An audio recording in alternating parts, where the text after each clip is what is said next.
Hi, I'm Jason Cooper, the Chief Digital Officer at Horizon Productions. I'm Giff Ransom. I'm the Senior Programmer here. And we are excited to talk to you today about the lighting of the future in today's VR with NVIDIA's RTXGI.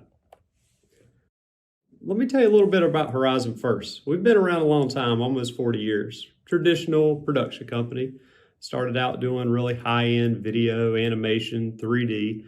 And then about 5 or 6 years ago, we got into the immersive space, building VR and AR experiences for those same kind of clients, high-end enterprise, research projects for the government, tons of educational institutions.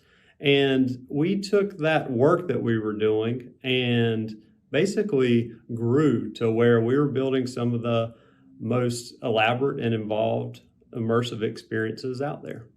Having a pretty good time in the process, if I recall. Oh yeah. Our goal has always been to essentially stay ahead of the game, to actually not just utilize the latest technology, but work it into those projects and work with our partners to actually bring it to life. So this new bit of tech here, global illumination, this has been the holy grail. Yeah. I actually call it that. Yeah, and not just the holy grail in VR, but just all of computer graphics. Computer graphics in general. We did not think real-time global illumination. I didn't think it was going to happen in my career. Yeah, I remember we were on NVIDIA Omniverse group call, and they were joking about rev tears, being so happy that this was a thing. He was actually tearing up, and I didn't admit it, but he did. Yeah. So we're really excited about this. So Giff, let's give them a little bit. Why is this so great? Well, the exciting thing about global illumination is that it looks real. It looks exactly like things would look in the real world. And the tricky thing about it is you have to get things dynamic. So as you move items, you move a white ball next to a red wall, that side of that white ball will look red. And what this means practically is there's less setup for the artists. Right now, they have to bake lighting in advance. If all of this is calculated in real time on the fly, then the work is just handled at runtime, and they don't have to worry about it at all. And in all our projects, in VR and video and animation, quality has been our differentiator. We're a preferred vendor with some really large companies, and really the quality is what's always stood out. So being able to do this kind of realistic and dynamic lighting and these immersive experiences is a huge deal. So, why is this so hard?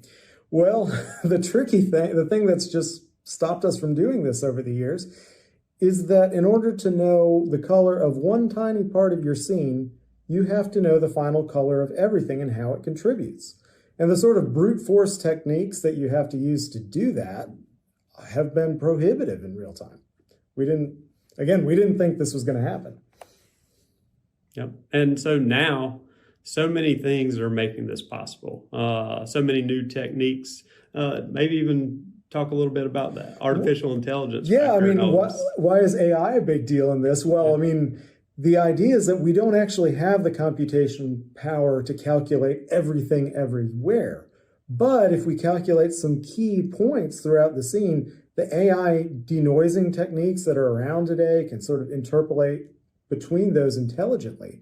And now we've got hardware ray tracing, which is huge. You can do things in parallel on the graphics card and trace a ton of rays each frame in real time.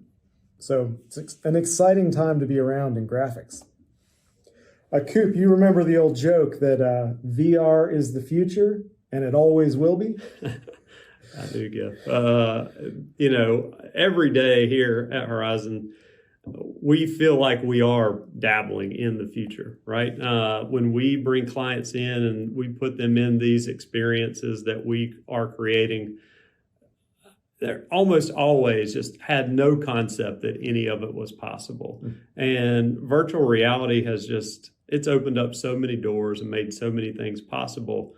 But in the end, it's harder than games, right? And the big thing is that in a game, you just have one screen in front of you. In VR, you have to have two, one completely different scene, one different camera location for each eye. So you have to do twice the work there. And plus, there's much higher frame rate requirements. You remember the first time you got simulator sickness with VR? I do. Right before we got Google's stereoscopic camera, we wanted to do things at the highest quality, even in 360 video, right? And we made all the mistakes early. The first experience with stereoscopic video was actually running out with the football team, where I'm running with a 360 video rig bouncing up and down. And so putting that in a headset and jumping all over the place, that was my first true experience with what it felt like. And then in real time, it's just a whole different ballgame, because we need our GPUs to be able to keep up so that the latency of the moving your head in those immersive environments actually matches your movement in the real world. At the end of the day, so you got twice the number of screens. You also have about twice the expected frame rate requirement. So 4 times harder, practically hardware speaking. So Coop, why is lighting so important in VR in particular? Well, I mean, number one, for our clients, again, kind of going back to our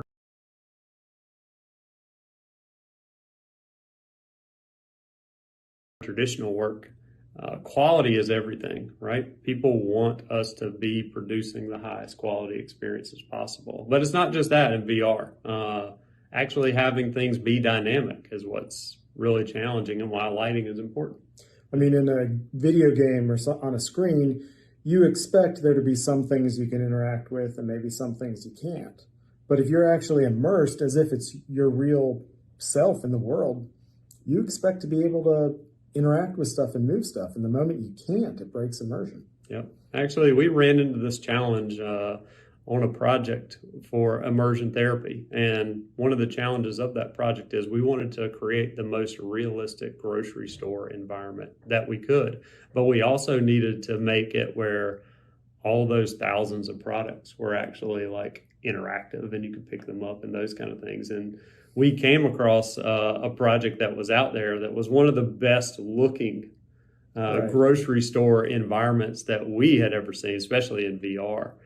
But there was one problem. Yeah, take a look. So you're going to reach something, to grab something on the shelf, and notice the item on the shelf doesn't disappear. So we have this beautiful lighting, but none of it's interactable. I remember, Coop, you told me, you said, what I want to be able to do is take my hand and run down the aisle and knock every one of those boxes off. And I had to tell you, not with static lighting, you can't. Right. And so, those are the trade-offs, or used to be the trade-offs, I should say. Let's talk about the real use cases of this. And we've been very fortunate to actually, as I mentioned, build some pretty incredible projects along the way.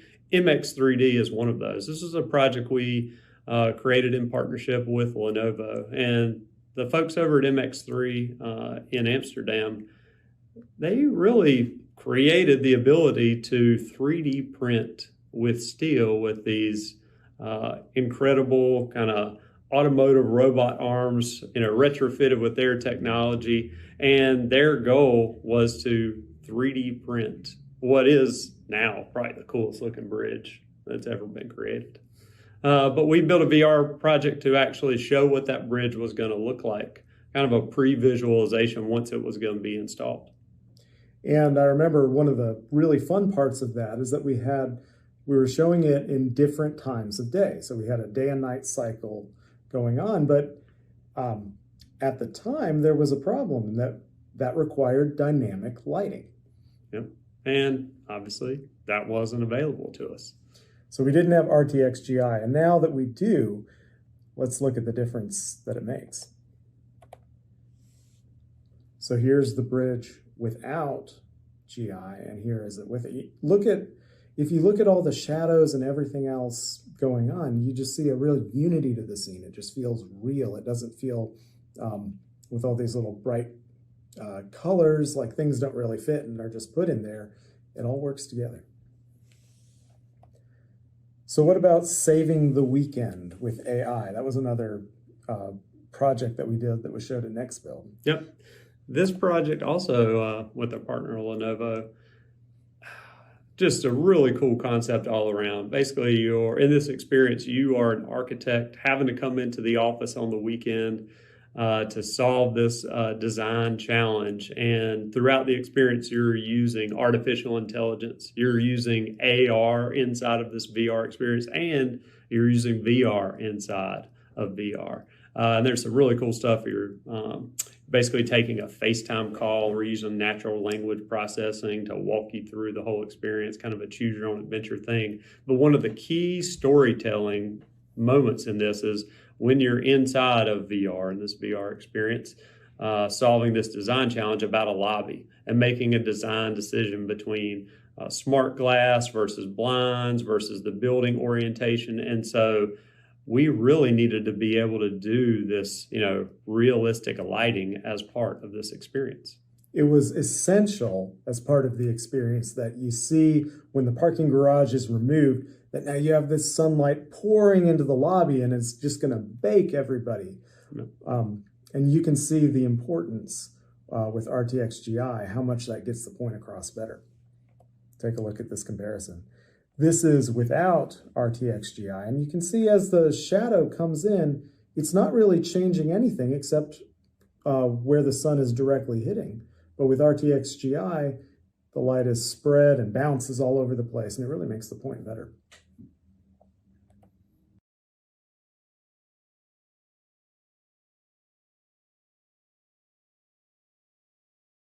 So now we're going to talk a little bit about the process of setting this up in one of your Unreal projects. One of the first things you'll want to do is make sure you have version 4.27. That's pretty important because if you use an earlier version than that, you're actually going to need a special branch of the Unreal Engine. But the changes that were made to the renderer are actually put in the main branch on 4.27, and then you don't have to recompile the engine to get this up and running. The next thing you have to do is you set up your GI volumes. So you'll actually place these direct diffuse GI volumes in your scene, and you can set up how dense they are, how many rays are in each probe, and you get a sense of what's the most important parts of your scene, where do you want to see fine-grained lighting changes the most. So just if you look here, I'm just showing you some of the config variables you're going to need to get things set up. All of these will need to be put in your default engine config file for it to run. And then sort of a word to the wise, kind of a debug thing, is to set DTGI show probes to 1. And then you see something like I demonstrated here, where you actually see a preview of where the probes are and the lighting that it's making. One interesting thing that we discovered in this is, though most of the time VR makes things harder than game development, every now and then it makes it easier. So in this case, if you were to have nested GI volumes with it really, really dense near the player and then coarser and coarser as it gets further away, if you were to do that in a standard game with standard continuous movement, you would see a lot of fluctuating in the lighting as you moved around the scene. Well, with virtual reality, most of the time for actual long-range movement, we use instant teleportation rather than continuous animation so that we don't have simulator sickness. And what that means is that we can fade out and fade in during teleportation, and you won't see any of that, any of those jarring lighting changes as you move. So that's one area in which this technique actually works better than in standard games. So let's say a few words about performance here. Hitting frame rate in VR with all of these next generation features, no bones about it, it's hard. There's going to be a cost, and you're going to need to balance your global illumination volume density with your frame rate needs. And what this means is it's not going to be super dense. I said below, the 2048 probes was really the upper bounds of what you could expect to do in VR. And even that, with the lobby scene, that was a total cost of 4 milliseconds for our lobby scene, which is pretty significant. But you can scale the number of probes and make it coarser, and it worked okay for what we were trying to show. As always, DLSS, deep learning super sampling, is a lifesaver. Always turn it on. I mean, I tell people with DLSS, we would use it for the frame rate savings alone or for the anti-aliasing quality alone. With virtual reality, we have particularly stringent anti-aliasing needs because your head is always moving ever so slightly, even when you feel like you're standing still. And so any thin vertical or horizontal lines, you'll get running ants, and you'll get artifacts, and it won't look natural. But DLSS does a wonder of eliminating those artifacts while letting itself render in lower resolution. So it's like magic. So even with the performance requirements, what they are, one of the more amazing things in this process, especially with the pandemic, is I've been able to do most of my virtual reality development on a mobile workstation. I mean, the P1 Gen 4 with the RTX A5000 in it, it's been incredible how much it can just rip through some of this stuff.